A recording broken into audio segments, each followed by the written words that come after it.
Hello students, welcome to L academy plus. मेरा नाम है अब्दुल और आज की इस वीडियो में हम आगे बढ़ने वाले वॉल्यूम की तरफ। मतलब लास्ट में हमने एरिया का पार्ट पूरा कंप्लीट कर दिया है। 13.5 एक्सरसाइज जिसमें वॉल्यूम का पार्ट आता है वो डिस्कस करेंगे। लेकिन आप में से बहुत सारों ने कमेंट किया कि सर हम तो 10th स्टैंडर्ड में आ गए, आप अभी वीडियो अपलोड कर रहे हो, तो मुझे आप बताओ कि 10th स्टैंडर्ड के कौन से चैप्टर से मैं शुरू करूं। मैं कुछ सोच रहा हूं कि वो भी चैप्टर मैं शुरू कर दूं पैरेलली, तो मुझे कमेंट करके जरूर से बताना। And thank you so much for your support. अगर आपने अभी तक सब्सक्राइब नहीं किया है तो सब्सक्राइब करके बेल आइकन जरूर से प्रेस करना, क्योंकि आपको वीडियोस के नोटिफिकेशन तभी मिलेंगे। इसी के साथ आज की इस वीडियो को शुरू करते हैं।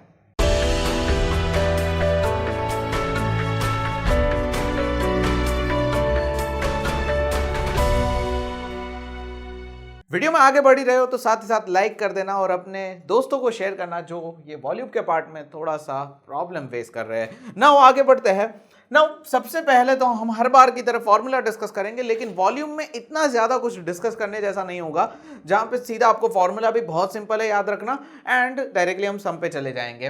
लेकिन 13.5 एक्सरसाइज जो आपकी है उसके अंदर क्यूब एंड क्यूबॉइड पे ज्यादा फोकस किया हुआ है। सो अगर हम बात करें, वॉल्यूम ऑफ क्यूबॉइड आपको यहां पे पता होना चाहिए, साथ ही साथ वॉल्यूम ऑफ क्यूब पता होना चाहिए, लेकिन इनके फॉर्मूलाज में ज्यादा कुछ डिफरेंस नहीं है। जैसा कि आप यहां पे देख सकते हो कि ये जो है आपका वॉल्यूम ऑफ क्यूबॉइड है, आप यहां पे देख सकते हो वॉल्यूम ऑफ क्यूबॉइड क्या है, base area into height into base area into height. So base area होता क्या है, तो वो होता है लेंथ इंटू ब्रेड्थ एंड आपकी हाइट। सो सिंपली मैं कहूं तो आपको ऐसे याद करना है L into B into H. कोई भी स्टूडेंट 9th स्टैंडर्ड का होता है उसको ये फॉर्मूला तो आराम से याद रह जाता है। सो बढ़ते हैं आगे। नेक्स्ट यहां पे आगे बढ़ते हैं वॉल्यूम ऑफ क्यूब की तरफ। वॉल्यूम ऑफ क्यूब क्या होता है? अब क्यूब एक ऐसा डायग्राम है या फिर ऐसा फिगर है जिसके अंदर सारी साइड्स जो है वो सेम होती है। अब सारी साइड सेम होती है तो एज इंटू एज ऐसा कहा है, तो हम यहां पे मान लो कि साइड ए है तो ए इंटू ए जितनी भी साइड है उनका यहाँ पे जो है मल्टीप्लिकेशन कर देंगे। मतलब 3 साइड यहाँ पे लेंगे, जैसे कि लेंथ ब्रेथ एंड हाइट, उसको यहाँ पे कर देना है। सारी साइड्स को लेने की जरूरत नहीं है। सो वॉल्यूम को आपका जो है इस तरीके से मिल जाएगा। ठीक है, क्लियर। अब ये दो फॉर्मूलाज है जो आपको पता होना चाहिए, ये आपके हो गए तो हम डायरेक्टली आगे बढ़ सकते हैं हमारी एक्सरसाइज की तरफ, जहां पे बहुत ज्यादा सोचने की जरूरत नहीं है। लेकिन अगर आपको ऐसा है कि वॉल्यूम आखिरकार क्या चीज क्या है, वॉल्यूम क्या चीज है, तो थोड़ा बहुत वॉल्यूम के बारे में पढ़ लेते हैं। सबसे पहले तो यहाँ पे देखो, ये एक चीज जो है इसका यहाँ पे आपको बेसिक सा एक मतलब मैं समझा देता हूं। क्या लिखा है? If an object is solid then the space occupied by such an object is measured by and is termed volume of object. यहां पे एक जो स्पेस है, आपका ऑब्जेक्ट है वो सॉलिड है और वो कुछ जगह ऑक्यूपाई कर रहा है, तो वो जगह को आपको मेजर करना है, या फिर ऐसा कहे कि वो ऑब्जेक्ट को मेजर करना है इन टर्म्स, तो आपको यहां पे वॉल्यूम ऑफ ऑब्जेक्ट मिल जाएगा। मतलब लेट सपोज आपका एक कंटेनर है, ठीक है, कंटेनर है, ध्यान से समझना। अब ये कंटेनर के अंदर आपका कुछ ना कुछ आप लिक्विड फिल करते हो, जैसे कि पानी फिल कर रहे हो एक बकेट के अंदर। सो बकेट के अंदर कितना पानी आएगा, बकेट कितनी स्पेस रोक रही है वो हमने देख लिया एरिया के अंदर। बकेट कितनी स्पेस रोक रही है वो हमने डिस्कस कर लिया एरिया के अंदर। लेकिन बकेट के अंदर पानी कितना रहेगा, मतलब उसकी कैपेसिटी क्या है, तो वो हमें पता चलेगा वॉल्यूम से। तो दिस इज द डिफरेंस। आपको एरिया में वो कितनी जगह रोक रहा है ये पता चलेगा, वॉल्यूम के अंदर आपको पता लगेगा कि ये इसकी कैपेसिटी क्या है। सिंपली अगर मैं कहूं तो इसकी कैपेसिटी क्या है वो आपको पता चलेगी। तो ये वॉल्यूम का एक बेसिक सा डिफरेंस है। सो आगे मैं आपको सम्स के साथ साथ बताता जाऊंगा कि कहां आपको किस तरीके से आइडेंटिफाई करना है कि इसके अंदर वॉल्यूम इन्वॉल्व होता है। सो ठीक है, ये एक डायग्राम है, थियरी है, ज्यादा हम इसके अंदर नहीं आएंगे, हम डायरेक्टली आगे बढ़ते हैं हमारे सम की तरफ। तो 13.5 का यहाँ पे क्वेश्चन ले लेता हूं डायरेक्टली। सो ये रहा 13.5, यहाँ पे 3 क्वेश्चन लिए। Let's take question. सो यहां पे क्वेश्चन ले लेते हैं। सो सबसे पहला क्वेश्चन यहां पे दिया हुआ है, आप डायरेक्टली देख सकते हो। Match box measures 4 centimetre into 2.5 into 1.5। यहां पे मैच बॉक्स जो है उसका मेजरमेंट जो है वो इन्होंने दिया हुआ है, ठीक है। And what will be the volume of a packet containing 12 such boxes. ठीक है, अब ये चीज थोड़ा समझ लो। एक मैच बॉक्स है, ठीक है, उसका शेप क्या है, उसका शेप जो है वो क्यूबॉइड में है। वो मुझे कैसे पता चला? तो भाई मुझे सपना नहीं आया है, क्वेश्चन में ही पता चल गया है। क्या है इसके सेंटीमीटर मेजरमेंट्स जो है आप देख लो अलग है, 4, 2.5, 1.5 सारे मेजरमेंट्स अलग अलग है। इसका मतलब जो है ये क्यूबॉइड है, ठीक है। अब मैच बॉक्स का शेप तो हर किसी ने देखा है, वो एक क्यूबॉइड जैसा होता है, ठीक है। अब ऐसे कितने मैच बॉक्स हैं? ऐसे 12 मैच बॉक्स। एक पैकेट है जिसके अंदर ऐसे 12 मैच बॉक्स जो है उसको यहां पे रखना है। तो उस पैकेट का जो है वॉल्यूम क्या होता है? Volume of packet containing 12 such boxes. Now यहां पे इसके अगर हम डायमेंशंस की बात करें, सो डायमेंशंस में यहां पे लेंथ जो है वो 4 सेंटीमीटर है, ब्रेथ जो है 2.5 है, एंड हाइट जो है वो आपकी होती है 1.5। सारी सेंटीमीटर में ही है, ठीक है। अब ऐसे 12 मैच बॉक्स, तो अगर मैं ऐसा कहूं कि वॉल्यूम ऑफ क्यूबॉइड, या फिर ऐसा कहे volume of match box, volume of match box जो हमारा मिलेगा उसको मल्टीप्लाई बाय 12 करेंगे तो हमें यहां पे पता चल जाएगा कि वो पैकेट का वॉल्यूम क्या होगा। So volume of match box क्या होगा? L into B into H होगा। So L into B into H into 12। अब इसको हम यहां पे सॉल्व करते हैं। सो ये आता है 4 इंटू 2.5 है तो 25/10, हाइट जो है 1.5 तो 15/10, एंड ये 12 हो जाएगा। सो फाइनली ये जो है सिंपल सा आपका 25 4 100 होता है तो ये दोनों कैंसिल हो गए। 15 12 आपका होता है 180। सो 180 आपका यहाँ पे आंसर आया। नाउ सवाल ये उठता है कि इसकी यूनिट क्या होगी। देखो सारी वैल्यूज जो है सेंटीमीटर में है और सारी की सारी मल्टीप्लाई हो रही है, तो centimetre into centimetre centimetre square होता है, और एक और बार सेंटीमीटर आया तो वो हो जाता है सेंटीमीटर क्यूब। जी हाँ, वॉल्यूम के अंदर आपका क्यूब इन्वॉल्व होगा, मतलब कि सेंटीमीटर क्यूब, मीटर क्यूब, ऐसे आपको यहां पे देखने को मिलेंगे, ठीक है। क्लियर? अब क्वेश्चन को थोड़ा आगे बढ़ते हैं सेकंड क्वेश्चन की तरफ। बहुत सिंपल है, बहुत सिंपल से क्वेश्चन है, इतना हार्ड नहीं है। चलो next question. A cuboidal water tank is 6 metre long, ठीक है। एक क्यूबॉइडल वाटर टैंक है जो कि क्या है 6 मीटर लॉन्ग है, तो L क्या है 6 मीटर दिया हुआ है, ठीक है।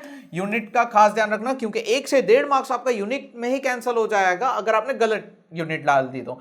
उसके बाद 5 मीटर वाइड है, दैट मींस की ब्रेथ जो है 5 मीटर है, एंड 4.5 मीटर डीप है, मतलब हाइट क्या है 4.5 मीटर। सारे डायमेंशंस लिख लिए। अब बढ़ते आगे। How many litres of water can it hold? वो कितना वाटर जो है होल्ड करता है। मैंने पहले ही आपको कहा था कि जहां पे क्वांटिटी इन्वॉल्व होगी वो वॉल्यूम आपको यहां पे उसमें वॉल्यूम ही आएगा। एक चीज इन्होंने हिंट के तौर पे दी है, 1 metre cube equals to 1000 litre, तो 1 metre cube equals to 1000 litre, इसको हम लिख देते हैं, इसको साइड पे रखना है। अब हमें यहां पे सबसे पहले तो मीटर क्यूब यहां पे आया है, तो सबसे पहले हमारे पास वॉल्यूम होना चाहिए, कितना इसका वॉल्यूम है वो हमें पता होना चाहिए। सो वॉल्यूम ऑफ किसका फाइंड करना है? वाटर टैंक का वॉल्यूम फाइंड करना है। सो वॉल्यूम ऑफ वाटर टैंक क्या होगा? 5 इंटू 6 इंटू 4.5, 5 इंटू 6 इंटू 4.5 मतलब कि 45/10, ठीक है।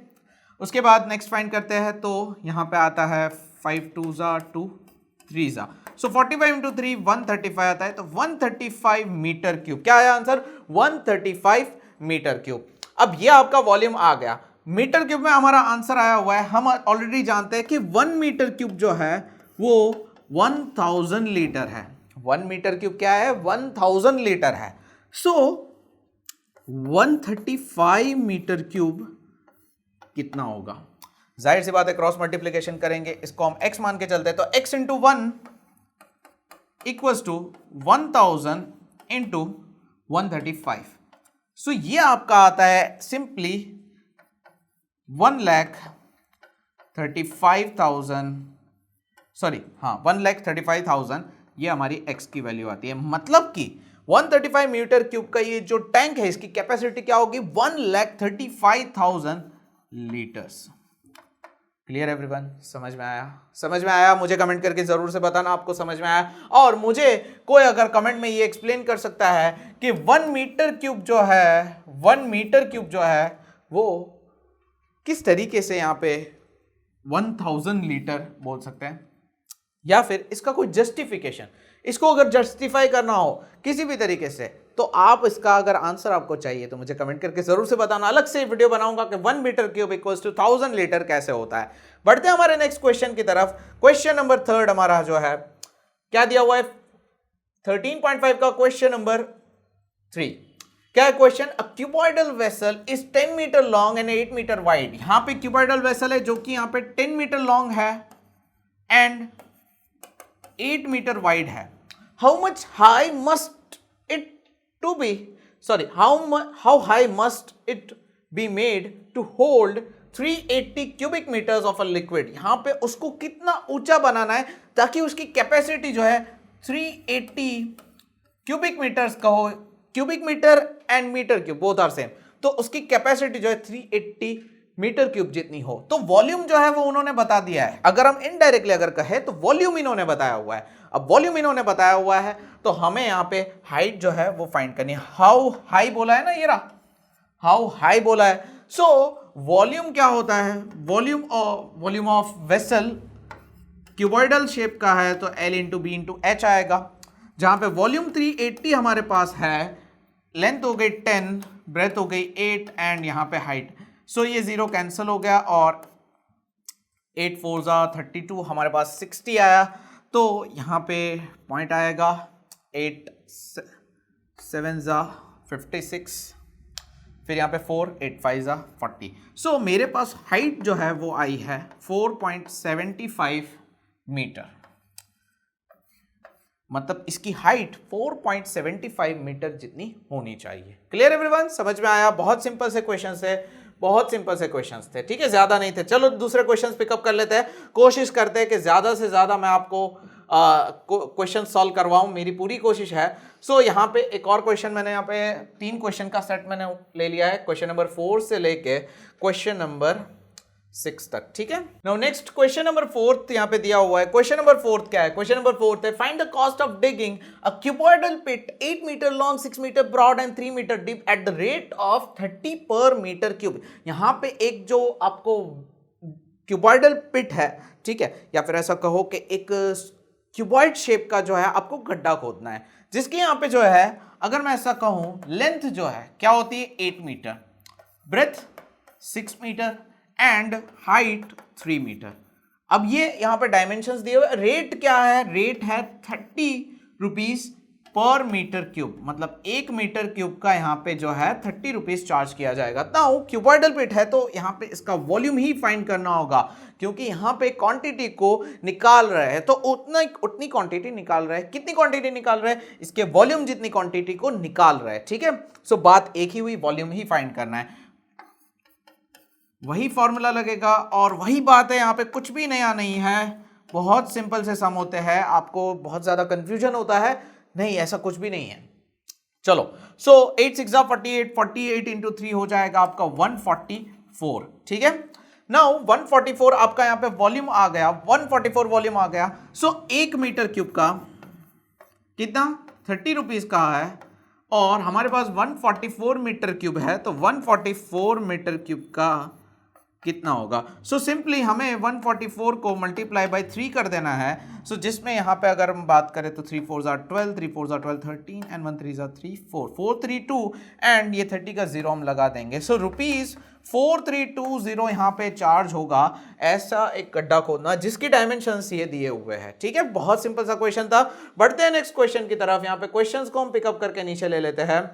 यहां पे नेक्स्ट क्वेश्चन की बात करें, नेक्स्ट क्वेश्चन क्या दिया हुआ है? सिंपल से क्वेश्चन है, ठीक है, सिंपल से क्वेश्चन है, ज्यादा डिफिकल्ट नहीं है। चलो नेक्स्ट क्वेश्चन क्या है? The capacity of a cuboidal tank is 50,000 litres. एक टैंक है जिसकी कैपेसिटी कितनी है? 50,000 litres. Find the breadth of the tank if its length and depth are respectively 2.5 and 10। Now यहां पे 50,000 लीटर्स की कैपेसिटी है, 50,000 लीटर्स की। ये क्वेश्चन थोड़ा ध्यान से सुनना। एंड उन्होंने क्या कहा है कि आपको उसकी हाइट फाइंड करनी है, जहां पे ब्रेथ फाइंड करनी है, ठीक है, हम ब्रेथ लगा देते हैं यहां पे। आपको उसकी ब्रेथ फाइंड करनी है जहां पे उसकी लेंथ एंड डेप्थ दी हुई है। लेंथ क्या है 2.5 एंड डेप्थ मतलब कि हाइट क्या है वो 10 दी हुई है, मीटर में वैल्यूज है। अब ये चीज को कैसे सॉल्व करें? आपको अभी थोड़ी देर पहले एक क्वेश्चन में मैंने बताया था कि 1 metre cube equals to 1000 litres है। ठीक है, ये चीज आपको काफी क्वेश्चंस में काम लगेगी, तो इसको अब से याद रख लेना, ये याद रख लेना है, ठीक है, क्योंकि ये याद होगा तो आप सॉल्व कर पाओगे ये वाला question. 1 metre cube equals to 1000 litre, therefore 50,000 litres equals to how much metre cube. तो मुझे यहां पे एक्चुअली पता चलेगा कि इस टैंक की जो है क्यूबिक मीटर्स में कैपेसिटी कितनी है। सो इसको यहां पे हम फाइंड करेंगे 50,000, ये 1 से मल्टीप्लाई होगा एंड 1000 डिवाइड में आएगा, सो ये कैंसिल हो जाएगा, तो मुझे मिलेगा 50 मीटर क्यूब। मतलब कि इसका मीटर क्यूब का वॉल्यूम कितना है, ये है 50 मीटर क्यूब। Very simple. अब यहां पे हमें वॉल्यूम मिल चुका है, तो L into B into H वाली फॉर्मूला लगाएंगे, वॉल्यूम की जगह पे 50 एंड लेंथ की जगह पे 25/10, ब्रेथ जो है वो होती है वो फाइंड करनी है एंड हाइट जो है वो 10 होती है। सो ये आ गया आपका 25 2 जहां पे ब्रेथ जो है वो 2 मीटर होगी। वेरी सिंपल, बहुत सिंपल क्वेश्चन, ठीक है, समझ में आया? अब सभी को समझ में आ जाएगा, इतने सिंपल से क्वेश्चंस हैं, यहाँ पे बहुत ज्यादा कॉम्प्लिकेटेड क्वेश्चंस होंगे तो मैं आपको 2 बार एक्सप्लेन करूंगा, उसकी आप फिक्र मत कीजिए, लेकिन यहाँ पे इसका पूरा फोकस से ये वीडियो देखिए, कम टाइम में आपको ज्यादा से ज्यादा क्वेश्चंस में सॉल्व करवा रहा हूं। नेक्स्ट क्वेश्चन यहाँ पे लेते हैं, a village having a population of 4000, village की पॉपुलेशन कितनी है, 4000 की है, 150 लीटर्स ऑफ वाटर पर हेड पर डे, मतलब एक दिन का, फॉर 1 डे पर पर्सन कितना है, 150 लीटर्स है। अब इन्होंने क्या कहा है, it has a tank measuring 20 metre into 15 into 6, यहां पे इसका टैंक जो है इसकी कैपेसिटी है 20, 15 एंड 6, ठीक है, सारी मीटर्स में। For how many days will the water of this tank last, अगर इसको यहां पे पूरा भरा जाए तो ये पूरे गांव को कितने दिन तक चला पाएगा, ये हमें यहां पे फाइंड करना है। सबसे पहली बात, अब जो क्वेश्चन है थोड़ा सा कॉम्प्लिकेट हुआ है, तो ये चीज एक दिन एक पर्सन को 150 लीटर चाहिए एक दिन, तो अगर 4000 लोग हैं तो एक दिन में एक पर्सन को 150 चाहिए, तो 4000 को कितने चाहिए होंगे, तो 4000 को इसके साथ मल्टीप्लाई करेंगे। सो 15 4 होता है 60, बाकी के जीरोज हम लगा देते हैं, तो 1 2 3 और 4, यहां पे अगर देखें तो एक दिन में कितना चाहिए, 6 लाख लीटर्स, कितना चाहिए, 6 लाख लीटर्स चाहिए। अब हम इसको सॉल्व करते हैं क्वेश्चन को, इस टैंक की कैपेसिटी क्या है वो फाइंड करते हैं। एक दिन में 6 लाख लीटर्स तो चाहिए ही, लेकिन टैंक कितना दे रहा है, तो टैंक की कैपेसिटी को हम फाइंड करेंगे वॉल्यूम की फॉर्मूला से, 20 इंटू 15 इंटू 6, 15 6 होता है 90 एंड ये होता है 20। अब यहां पे इसको मल्टीप्लाई करते हैं तो ये आता है 1800, तो 1800 मीटर क्यूब, 1800 मीटर क्यूब इसकी कैपेसिटी है। नाउ फाइंड करते हैं कि कितना लीटर जो है वाटर संभाल सकता है, तो जब 1 मीटर क्यूब 1000 लीटर होता है, सो 1800 मीटर क्यूब कितना होगा, यही हमें फाइंड करना है। तो 1800 इंटू 1000, तो ये हमें मिलता है 1800 एंड और 3 जीरोस लगा देंगे, तो ये होता है 18 लाख लीटर्स होता है। कितना होता है, 18 लाख लीटर्स होता है। अब एक दिन में गांव वालों को 6 लाख लीटर्स चाहिए और टैंक के अंदर 18 लाख लीटर्स है, तो यहां पे गांव वाले इस टैंक में कितने दिन तक यहां पे पानी यूज कर पाएंगे, ये टैंक जो है गांव वालों को कितने दिन तक पानी दे पाएगा। तो जाहिर सी बात है यहां पे देखो, इसको अगर पेपर पे सॉल्व करना है, देखो सामने ये 18 लाख को 6 लाख से डिवाइड किया, 3 दिन आएगा आंसर, लेकिन इसको पेपर पे सॉल्व करना है तो यहां पे ऐसा बोल सकते हैं, for one day village needs 6 lakh litres, ऐसा हम यहां पे लिखेंगे। Therefore, 18 lakh liter, for 18 lakh liters, how much days, ये आपका यहां पे x होगा, जिसको यहां पे फाइंड करेंगे x into 6 lakhs equals to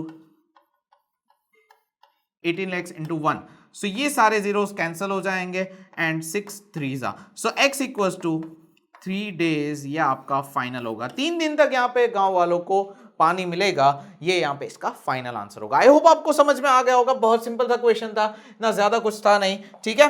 तो यहाँ पे आगे बढ़ते हैं हमारे बाकी के क्वेश्चंस की तरफ। एक्चुअली इस एक्सरसाइज में 3 क्वेश्चन ही बाकी है, तो मैं सोच रहा हूँ कि इस एक्सरसाइज को यहीं पे कंप्लीट कर लूँ, इसके अलग अलग पार्ट बनाने की जरूरत नहीं है। So let's complete this exercise.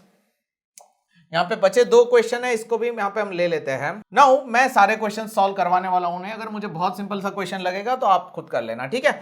चलो, सो क्वेश्चन में दम होना चाहिए तो मजा आएगी थोड़ी। तो क्वेश्चन नंबर 8 जो है वो यहाँ पे क्या है, सॉरी, क्वेश्चन नंबर 8 है a solid cube of side 12 centimeter is cut into 8 cubes of equal volume। यहां पे एक क्यूब जो है उसको यहां पे कट किया है 8 इक्वल वॉल्यूम जितने क्यूब्स के अंदर, ठीक है। What will be the side of new cube? Also find the ratio between the surface areas। ये बढ़िया क्वेश्चन है, ये मजा आएगा। सबसे पहली बात तो यहाँ पे एक क्यूब है जिसका यहाँ पे साइड जो है वो दी हुई है, दैट मीन्स ए जो है वो यहाँ पे 12 सेंटीमीटर है। अब इसका वॉल्यूम क्या होगा, 12 इंटू 12 इंटू 12, 12 इंटू 12 इंटू 12 कितना होगा यहाँ पे 144, उसको हम मल्टीप्लाई बाय 12 करेंगे। सो 144 को यहाँ पे मल्टीप्लाई बाय 2 करते हैं सबसे पहले, तो ये होता है 288। सो 1440 प्लस 288 ये आपका हो जाता है, हाँ, सो 1728 आता है मेरे हिसाब से इसका आंसर। 12 का क्यूब आता है 1728 आया, ठीक है। ये आपका सेंटीमीटर क्यूब, ये जो क्यूब दिया हुआ है ना 12 सेंटीमीटर वाला, उसका वॉल्यूम 1728 आता है। नाउ क्या कहा है, इसको 8 इक्वल वॉल्यूम वाले क्यूब्स में डिवाइड किया हुआ है, मतलब 1728 को यहां पे डिवाइड बाय 8 किया है। 8 2 जा 16 1 बचा, उसके बाद 8 1 जा 8 48 8 6 जा 48। सो ये जो 216 है, ये 8 जो क्यूब्स है ना, मतलब 1728 के डिवाइड बाय 8 किया तो 8 क्यूब का ये वॉल्यूम है। 2168 क्या है, ऐसे 8 2168 सेंटीमीटर क्यूब के 8 क्यूब है। अब इसकी साइड क्या होगी, तो v equals to A cube, volume क्या है 216 है, 216 इक्वल्स टू ए क्यूब। अब ये क्यूब यहां पे आएगा तो क्यूब रूट हो जाएगा। वैसे सिंपल है, किसका क्यूब यहां पे 216 होता है, तो भाई 6 का होता है, तो यहां पे साइड क्या होगी 6 होगी। तो देखो जो वॉल्यूम 12 सेंटीमीटर का था उसका जो है 8 इक्वल पार्ट किए और 8 अलग अलग क्यूब्स बनाए। अब वो जो 8 बने उसके एक की जो साइड थी वो कितनी थी, 6 सेंटीमीटर थी। कितनी थी, 6 सेंटीमीटर थी। सो हमारे पास 2 क्यूब है, एक क्यूब है 12 सेंटीमीटर वाला, दूसरा क्यूब है 6 सेंटीमीटर वाला। हमें क्या कहा है भाई, ratio between the surface area, surface area के बीच में रेशियो फाइंड करना है। सरफेस एरिया क्या होता है, तो भाई ए स्क्वायर होता है, ए स्क्वायर होता है, ए स्क्वायर तो स्क्वायर का होता है। सो क्या होता है, 6a स्क्वायर होता है। कितना होता है, 6a स्क्वायर। मान लो इसको मैं ले लेता हूं a1, इसको मैं ले लेता हूं a2, ठीक है, a1 एंड a2। तो 6a1 square upon 6a2 square, इसका यहां पे 6 तो कैंसिल हो जाएगा। 12 का स्क्वायर 144, 6 का स्क्वायर 36। इसको यहां पे सॉल्व करते हैं तो हमारे पास आंसर आता है 6 2 12, 6 4 24, 6 6 एंड 6 4। सो 4:1 का यहाँ पे रेशियो आया। Ratio between the surface area is 4:1। Interesting question था ना, वॉल्यूम एंड एरिया को कंबाइन किया। कैसा लगा ये क्वेश्चन, मुझे कमेंट करके जरूर से बताना, मुझे बहुत मजा आया क्वेश्चन में, ठीक है। नाउ एक और इंटरेस्टिंग क्वेश्चन आपकी स्क्रीन पर, यहाँ पे क्वेश्चन नंबर 9 है। वैसे मैं क्वेश्चन नंबर 7 जो है भूल चुका हूं, गलती से मिस हो गया है, इसके बाद मैं सॉल्व कर देता हूं, ठीक है। एक्सरसाइज पूरी हम कंप्लीट करेंगे। क्वेश्चन नंबर 9 जो है वो क्या है, अ रिवर 3 मीटर डीप। बहुत इंटरेस्टिंग क्वेश्चन है, ध्यान से सुनना, इसको मिस मत करना, ठीक है। क्वेश्चन है अ रिवर 3 मीटर डीप, इसकी हाइट क्या है 3 मीटर है, एंड 40 मीटर वाइड, मतलब कि ब्रेथ क्या है 40 मीटर है। नाउ लेंथ इन्होंने नहीं दी है। Is flowing at the rate of 2 kilometre per hour. एक जो नदी है वो बह रही है कितनी स्पीड से, 2 किलोमीटर पर आवर की स्पीड से यहां पे बह रही है। How much water will fall into the sea in a minute. 2 kilometre per hour की स्पीड से ये नदी बह रही है और पूछा गया है कि 1 मिनट में, क्या 1 मिनट में कितना पानी जो है सी में गिरेगा 1 मिनट के अंदर, ठीक है। अब सवाल ये उठता है कि पानी तो बह रहा है ना, यहां पे कोई कंटेनर नहीं है, तो यहां पे वॉल्यूम कहां से आया, यहां पे वॉल्यूम कहां से आया, कंटेनर तो है ही नहीं ना। सो वॉल्यूम कहां से आया, वॉल्यूम आया कहां से, तो सबसे पहले तो मैं आपको समझाऊंगा। मान लो कि हमने यहां पे नदी के ऊपर से, ठीक है, नदी के ऊपर से हम देख रहे हैं, ये रहा, क्या देख रहे हैं, ऊपर से देख रहे हैं। तो ऊपर से जो बहती हुई नदी होगी, आप जितना देख पाओगे वो तो एक आपको एक ऐसा ही दिखेगा रेक्टेंगल पार्ट, जिसकी जो है ब्रेथ कितनी है 40 मीटर है, इन्होंने बोल दिया है। और ये डीप है, डीप तो आपको दिखेगा नहीं, तो डीप कितनी है, 3 मीटर जितनी है। लेकिन मान लो कि हम यहां पे लेंथ जो है काउंट नहीं कर रहे, लेकिन इसकी स्पीड 2 किलोमीटर पर आवर है, तो मैं मान लेता हूं कि मैं यहां पे 2 किलोमीटर के पार्ट को देख रहा हूं, 2 किलोमीटर के पार्ट को, which is equal to 2000 metre. अब लेट सपोज पानी जो है वो यहां पे आया, पानी जो है वो यहां पे आया, वो फ्लो होता गया, और यहां पे वो ये वाला पानी, मतलब यहां से जो पानी शुरू होता था वो यहां पे पहुंच गया, मतलब यहां पे पहुंचा। तो इसके यहां से लेके यहां तक पहुंचने में जितना भी पानी इसमें आया हुआ है उसको हम यहां पे कंसिडर कर सकते हैं कि भाई वो लेंथ में आया है, और उतनी क्वांटिटी को हम यहां पे बोल सकते हैं कि भाई 2 किलोमीटर, या फिर ऐसा कहे कि भाई यहां से यहां तक एक पानी जो है यहां से यहां तक पहुंचा, उस दरमियान में जितना भी पानी इस गैप में आया है, 2 किलोमीटर के गैप में आया है, उसको हम बोल सकते हैं कि भाई उतना पानी जो है 1 घंटे में इस नदी में फ्लो हुआ है। क्या बोल सकते हैं, उतना पानी 1 घंटे में उस नदी में फ्लो हुआ है। एक पानी जो है यहां से शुरू होता है, जब तक वो यहां पे पहुंचता है उस टाइम तक जितना भी पानी इस गैप में आया हुआ है उतना पानी 1 घंटे में फ्लो हुआ है, और उसकी लेंथ क्या है, 2000 मीटर है, जो कि 2 किलोमीटर है। सो इसका वॉल्यूम अगर मुझे कोई फाइंड करने को कहे तो बहुत सिंपल सी बात है, यहां पे मैं एल को क्या लगा दूंगा, 2000 मीटर लगा दूंगा। सो लेंथ जो है आपको इस तरीके से फाइंड करनी है। नाउ इसका हम ऐसा नहीं बोलेंगे, वॉल्यूम ऑफ रिवर नहीं बोलेंगे, हम यहां पे इसका थोड़ा अलग से लिखेंगे। क्या लिखेंगे, वाटर फ्लोन, या फिर ऐसा कहे कि वाटर फ्लोइंग इन 1 आवर, या फिर वाटर फॉलिंग इन 1 आवर। 1 घंटे में जो पानी बह रहा है वो क्या होगा, सो वो यहां पे होगा 2000 इंटू 3 इंटू 40। सो ये यहां पे होता है 2 4 जा 8, 8 3 जा 24, तो 24 एंड बाकी सारे जीरोस हम लगा देंगे, तो 1 2 3 और 4, तो कितना आया, 2,40,000 मीटर क्यूब। इतना पानी जो है इस दरमियान में, या फिर 1 घंटे में फ्लो होता है। 1 घंटे में 2,40,000 मीटर क्यूब जो है पानी वो फ्लो हो जाता है। ठीक है, हम यहां पे इस गैप में बात कर रहे हैं। सो ये 1 आवर की बात है। 1 आवर मतलब कि 60 मिनट्स। अब 60 मिनट्स में 2,40,000 फ्लो हो रहा है, तो हमें पूछा गया है कि 1 मिनट में कितना होगा, ये हमारा क्वेश्चन है। तो इसको कैसे फाइंड करेंगे, तो भाई सीधी सी बात है, 2,40,000 जो है वो डिवाइड हो जाएगा 60 से, ये 0 0 कैंसिल एंड 6 4 जा 24, बचे 3 0, तो 4,000 मीटर क्यूब जो है पानी आपका जो है फ्लो होगा। कितने टाइम में, 1 मिनट में। 1 मिनट में 4,000 मीटर क्यूब जो है होगा। नाउ इस सम को करने की एक और मेथड है। मैंने यहां पे डायरेक्टली 1 आवर वाला लिया, आप यहां पे इसको एक और तरीके से कर सकते हो। मैंने 2 किलोमीटर लिया ना, तो बहुत सारे स्टूडेंट बोलेंगे क्या हम स्पीड डिस्टेंस फॉर्मूला लगा सकते हैं? लगा सकते हैं। कैसे? तो 1 किलोमीटर या फिर इन 1 आवर, इसको मैं थोड़ा सिंप्लीफाई करता हूं। 60 मिनट्स में कितना यहां पे फ्लो हो रहा है, कितने स्पीड पे फ्लो हो रहा है, 60 मिनट्स में कितना फ्लो हो रहा है कि भाई यहां पे 2 किलोमीटर जितना, ठीक है, 2000 मीटर जितना।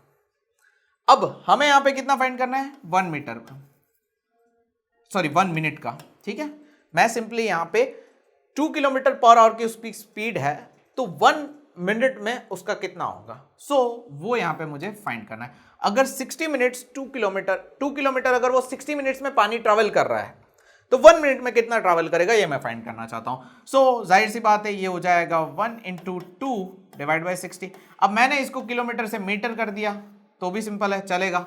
ये हो जाएगा 2000। यहां पे अगर आप देखो तो आपको मिल रहा है 200/6, जो कि होता है 100/3। यहां पे जो है लेंथ जो है आपकी नहीं बन गई 100/3, तो अब फॉर्मूला में लेंथ जो हम 2000 ले रहे थे उसकी जगह पे ले लेंगे 100/3, जहां पे ये बाकी चीजें सेम रहेगी। अगर आप अब देखते हो तो आपका आंसर आ गया 4000। तो यहां पे डायरेक्ट आंसर आ गया क्यों? क्योंकि हमने 1 मिनट वाला जो लेंथ है वो पहले से फाइंड कर लिया था, यहां पे 1 मिनट का पार्ट बाद में फाइंड कर रहे हैं, तो चीजें वही है, फर्क कुछ भी नहीं है। एक चीज समझो तो फर्क कुछ भी नहीं है, बट दोनों की दोनों एक ही सम को करने की एक दूसरी अप्रोच है, ऐसा आप बोल सकते हो।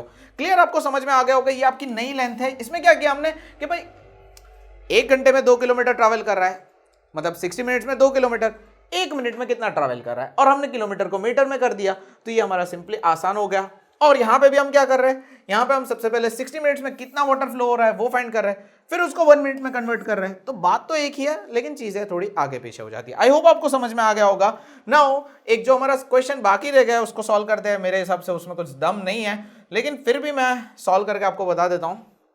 बहुत सिंपल सा सम है ये। क्वेश्चन नंबर 7 जो है वो थोड़ा ध्यान से निकल गया, इसको कंप्लीट करते हैं। चलो, सो ये आपका क्वेश्चन है, गोडाउन वाला कुछ क्वेश्चन आया है। नाउ क्या है question? A godown measures 40 metre into 25 into 15। तो गोडाउन का मेजरमेंट जो है उसको लिख देते हैं, तो 40 इंटू 25 इंटू 15, ठीक है। Find the maximum number of wooden crates each measuring 1.5, 1.25 and 0.5 that can be stored in the godown. एक गोडाउन है जिसके डायमेंशन ये है, इसके अंदर ऐसे इस डायमेंशन के कितने वुडन क्रेट्स आप रख सकते हो, ठीक है। सारे के सारे वैल्यूज जो है मीटर में दी हुई है, तो वो कोई टेंशन वाली बात नहीं है। तो सिंपल सी बात है, वॉल्यूम ऑफ गोडाउन फाइंड करो, वॉल्यूम ऑफ क्रेट फाइंड करो, और यहां पे वॉल्यूम ऑफ गोडाउन से क्रेट के वॉल्यूम को डिवाइड कर दो। Simple simple. सो सबसे पहले तो वॉल्यूम ऑफ गोडाउन फाइंड करना होगा, जो कि होता है 40 इंटू 25 इंटू 15। ये आपका वॉल्यूम ऑफ गोडाउन होगा, है ना। उसके अपॉन में मुझे रखना है volume of crate. So volume of crate भी मैं यहां पे रख सकता हूं। क्या होगा वो 1.5, मतलब कि 15/10, 10 यहां पे आ जाएगा। उसके बाद क्या है 1.25, तो यहां पे 125 आ जाएगा, ऊपर 100 आ जाएगा। उसके बाद 0.5 है, तो ये हो जाएगा 5 और मल्टीप्लाई ऊपर हो जाएगा 10। सो अगर आप देखो तो काफी चीजें यहाँ पे कैंसिल हो रही है। 25 5 जा, यहाँ पे कैंसिल हो रहा है, फिर यहाँ पे 5 8 जा 40 एंड 5 2 जा 10। सो अब यहाँ पे देखो तो 8 2 जा आ गया 16 एंड बाकी के जीरोज है, तो 16,000 क्रेट्स जो है इस गोडाउन में रह सकते हैं। वेरी सिंपल, बहुत सिंपल क्वेश्चन है, शायद मैं सॉल्व नहीं करता तो भी चलता। सो उम्मीद करता हूं आपको सारी चीजें समझ में आ गई होगी। पूरी एक्सरसाइज 13.5 हमने कंप्लीट कर दिया। अब नेक्स्ट एक्सरसाइज में यहाँ पे सिलेंडर के रिलेटेड क्वेश्चंस होंगे।